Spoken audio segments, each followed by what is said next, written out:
You're watching Captains of Industry here on CNBC Africa, and I'm chatting to South African entrepreneur Wendy Luhabe. Wendy, thanks very much for your time. Let's start with your work with women, and specifically the empowerment of women, for which you have received 3 honorary doctorates. Tell me a little bit about what fuels your passion in this space. It's a number of reasons, I suppose. The first one being my mother, who shaped me and made me believe that women could do anything that they wanted to do. And I suppose growing up in apartheid South Africa and witnessing how limited the opportunities were for women inspired me to challenge that and to find out what women are capable of. And I presume I was blessed in the sense that when I went to university initially, I was going to become a social worker because that's what women of my generation in the 70s studied if they were lucky enough to go to university. But then after the 1976 Soweto uprisings, which celebrates 40 years this year, something major intervened for me and encouraged me to start thinking about the purpose of education in my life and how I wanted to use my life. And as a result of that, I changed universities and went to study in Lesotho. And I couldn't continue with social sciences.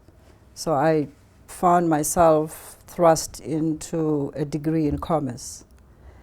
And I think it's the exposure to both of these disciplines which by themselves seem unrelated, but actually one can integrate them if one chooses to do that. And that's really what I chose to do. And that's how I became a social entrepreneur, because I saw the value of using business to respond to social challenges.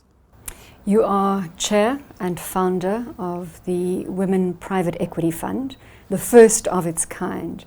And I suppose the heart of the fund is about economic inclusion for women. Tell me a bit about the structure, how you put it together, and the success that it's had to date. The Private Equity Fund was really a sequel to Withhold, and having proven what women were capable of, having invested almost 2 years educating women about the economy, because what we realized was that the reason women don't participate in the economy is because we don't understand the economy.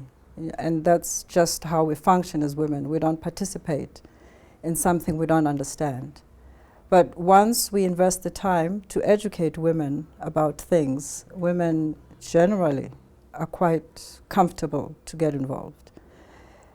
And it was really because of the success of Withhold and how large numbers of women responded with their own money that I was getting approached by business women who were not getting support from the banks and the traditional financial institutions, that I was, I guess, encouraged, or that people suggested that I look at establishing a fund that can invest in women's companies. And that's really how the Private Equity Fund was established, because I saw it as an opportunity to respond to the rising levels of unemployment in the country. And that if we could invest in companies that are owned by women, we would then create capacity for them to employ more people. So it became a very strategic and a very intentional intervention for me, not just to provide the capital, but to help to grow these industries so that women can play a significant and a meaningful role in the economy. You talk about women-owned businesses. What industries are you exposed to? We invested in women in technology, women in the health sector, women in education, women in innovation. So there were quite varied sectors, but there were very few sectors because sadly, we did not get a huge response from the market. So the size of the fund in itself was very limited. It wasn't the size of funds that could make a huge difference in the market, but it was nonetheless a significant contribution to demonstrate what was possible. You've been awarded many, many awards over the years, but perhaps one highlight is the Lieutenant of the Victorian Order, awarded by the British royal family in 2014. I think all the awards that I have been awarded have been highlights, so I wouldn't single any one of them. And I regard them all as highlights because it's a recognition of one's contribution at one level. At another level, it's an inspiration to other women because I think it demonstrates to women, especially younger generations, maybe not so much women of my generation, but I've seen how what I've accomplished has been an inspiration to younger women to challenge themselves, to aspire to roles that they probably wouldn't have aspired to if there hadn't been role models like myself and many other women. And so I think they serve more that purpose than they do really to fulfill me. It's a wonderful testament, I think, for women because it shows what women are capable of. And when you get an award, it's not just a recognition for you as an individual. I think it's a recognition for women at large. Mentorship is key. Do you see much mentorship taking place, transferred women to women? Mentorship for me, Bronwyn, I think doesn't just need to be within the same gender. I think that mentorship happens between people with the experience and people who do not have the experience. And so when you look at society, people who generally have the experience are white males. I was personally mentored throughout my life by white males. I was given many opportunities by white males. It's only in the recent times that we've had larger numbers or sufficient numbers of accomplished women who can mentor others. So I don't hold a view that mentorship must strictly be between women and women. I think that mentorship should be between those who have the experience and those who don't have the experience. It must also be between people who are willing to share their knowledge, because not everyone is willing to share the knowledge. So mentorship is a choice. Let me rephrase that then, if we forget about the gender element. Are there many people out there of your caliber who are prepared to share their experience? I believe there are. I think that a lot of mentorship happens behind the scenes. We don't read about it. It doesn't reach the headlines. But I'd like to believe, even if it happens within the family, I think that I'm probably a mentor to relatives that I might not even know about. So I think that generally in the South African context, there's a lot of mentorship that happens, but probably a lot of it is informal. Because you see how over the years, especially in the last 22 years when we've become a democracy, how many people have blossomed. It cannot just be a function of the education. Yes, that plays one role, but I think it's mostly that people have recognized the role of using their experience to enable other people to realize their potential. I'd like to drill down into your book, Defining Moments. I don't want to assume or to put forward my thoughts on what the book is about, but as far as I understand, it's about black executives managing corporate South Africa through the 70s, 80s and 90s. Would that be a fair starting point? That is a fair starting point, yes. The reason I wrote the book is because I am an example of someone who grew up in a home that did not have corporate parents. And the experience of finding my very first employment opportunity was very challenging. It took me a year to get employed. If I hadn't been introduced to Johan Rupert, who gave me my first break, I'm not quite sure how my life would have turned out.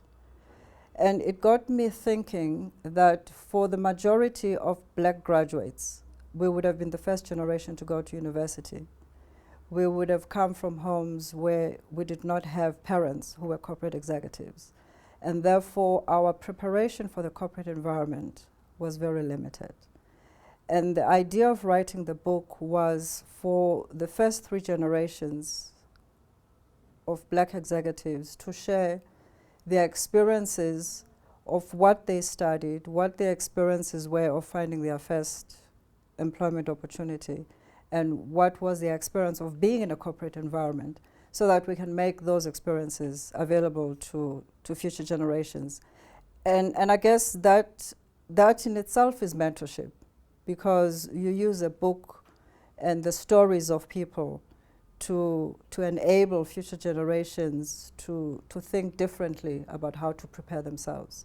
So I wrote that really as a manual to enable both black and white executives, by the way. So even though the stories are stories of black executives, white people who've read that book, who are in a corporate environment, have found it extremely enlightening, because it gives them a perspective that probably would not have occurred to them, and therefore it has enabled them to play a different role in enabling black executives to be more productive and to be more effective in their roles.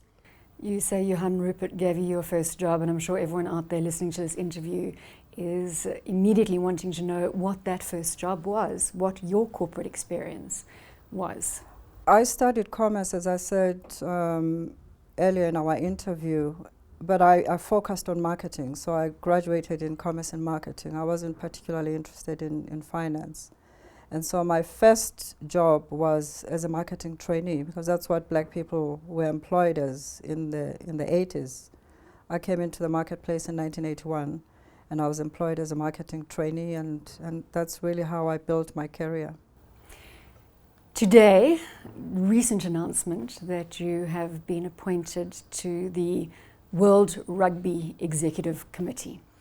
I read the headline and I couldn't marry the two. I thought it was a fantastic accolade. Are you a sports fan? I'm a patriot. I'm not a sports fan. You're a patriot. I have watched most of the Springboks World Cup games as a South African, because I've been interested to see how they perform. But I wouldn't consider myself a sports fan, and that's really not the reason why I was appointed to this position. I'm sure it wasn't, but when you read the headline and it says Wendy Luhabe appointed to the World Rugby Executive Committee, you would understand that somebody made a sport correlation to that. Obviously, there's depth and breadth to the awards and the accolades and your positions in both public and private sector. There's been a whole reform that a lot of the global sporting bodies have gone through, and rugby, World Rugby, is no different. So they've committed to some reforms, and the first of them was to appoint 2 independent directors, one from the north and one from the south. And I was lucky enough to be selected out of 60 candidates out from of a 60, global 60 candidates. 60 from a global search that was conducted by Egon Zender. And quite frankly, when I agreed to explore the opportunity, I didn't think it was remote. I mean, I didn't think it was something that would transpire. But I was curious enough. When I was approached, I thought, why not? It's something so different. And I'm at that stage of my life where I want to use the experience that I've gathered over the last 30 years of serving on boards in particular, and having been shaped by the King Code of good governance coming from South Africa, which I think has been a huge contribution to the world, to use that to shape the agenda for governance in global institutions. You take office on the 1st of July. Yes. Tell me what this next chapter means for you. As you say, it's something completely different for Wendy Luhabe. There are 2 opportunities. I think one is to be part of shaping the global agenda for World Rugby. I think that rugby itself is going through a transition. It wants to reposition itself. It wants to be a sport that reaches beyond the audiences that it has reached. It's a sport that wants to be accessible to communities that it has not been accessible to before. So I see this as an opportunity to shape a new chapter for World Rugby. and to use my experience of the last 24 years of serving on boards to build a governance culture of leadership that can use sport to build bridges, because that's really what sport is known for. It builds bridges, it levels the play field, and it overcomes social inequalities. So I think we can use it a lot more effectively and a lot more deliberately to do that throughout the world. I want you to use that 24 years of experience on boards, as I said, public, private sector, to give me an opinion on the environment, the economic environment in South Africa as you see it today. One of the things that President Obama said in Japan recently, which was quite striking for me, was the fact that the world is in desperate need of a moral revolution. And I agree with that statement, because I think that there is such a leadership vacuum in the world, not just in South Africa. And because of that vacuum, it obviously impacts on what happens at an economic level. So I guess the real challenge for South Africa is at two levels. The first level is, how do we mobilize young people to play not just a significant role, but to recognize that they have the capacity to create a future for themselves within an economic context. And at another level, it's to look at how we transform our economy to use the resources that we have in the country to create new industries.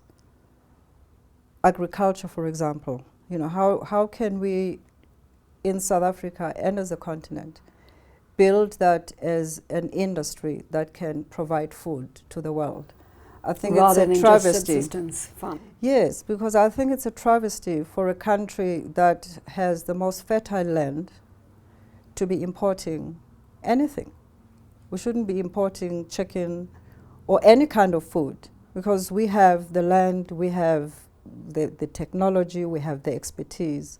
So I think it's really reframing how we see our role in the global economy. There's an African writer, it might be Ali Muzuri or someone else, who said that the challenge with Africa is that we produce things that we don't consume.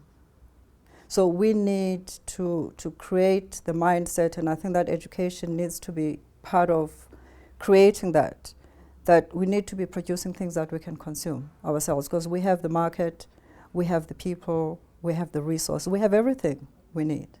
What we lack, I think, is the confidence and the self-belief and leadership. So what, in your opinion, defines a good leader?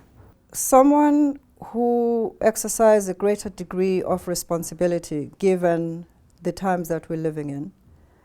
Someone who recognizes the role that moral courage needs to play given the challenges that we have, not just in South Africa, but globally.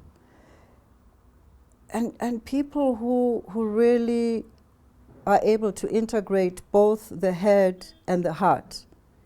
Because I think that for the most part, we have leaders who have the intelligence, but not the emotional intelligence. So we need leaders who can integrate all of these intelligences, because it's no longer just about one kind of an intelligence. The world demands leaders who have multiple intelligences so that we can tap more into our intuitive and our moral courage to lead nations and to lead people to realize their greatest potential. The dearth of women leaders? I'm not sure that's correct. I think that if we look at visible institutions, they may not be there. But I think that women at various levels of society are leading behind the scenes. So let's look at that visible element. Top 40. 2 of the top 40 companies have female CEOs. That's visibility. And isn't that indicative of what we see in boardrooms across South Africa? Well, my view is that we need to look at the question from the perspective of women. We make assumptions that women want to occupy those roles. What we do not know is whether women actually do want to occupy those roles. So my sense is that maybe women want to play a different role, and it's not necessarily the role that's out there that's leading an organization or a top 40 listed company. Maybe women are quite happy to become effective mothers and homemakers. I don't know.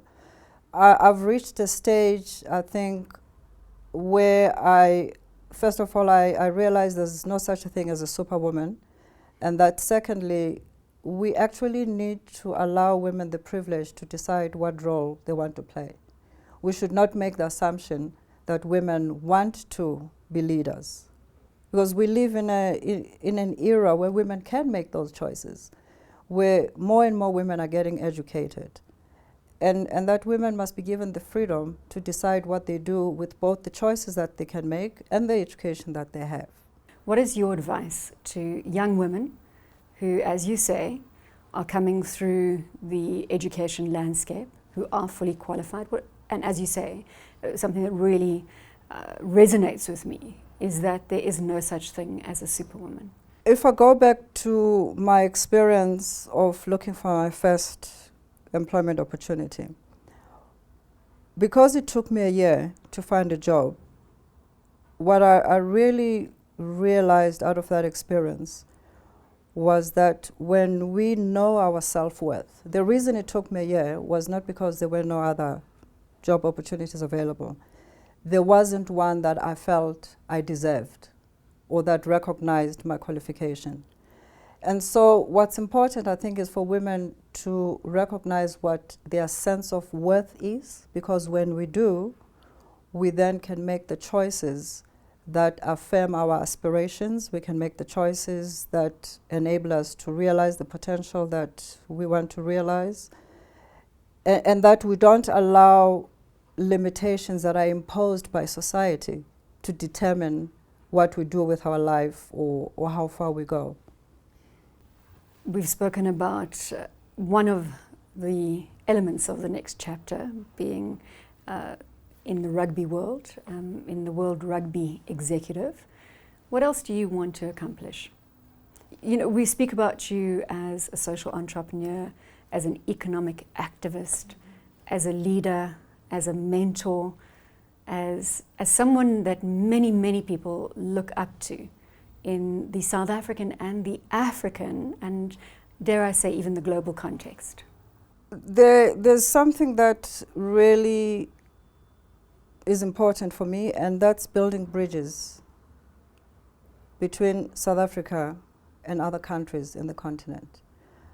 I believe that what really compromises our ability to be a great continent and by implication to become great nations within the continent is because we haven't invested enough time and effort to build those bridges. But I'm more interested to explore what women can accomplish when they build those bridges amongst themselves within the continent.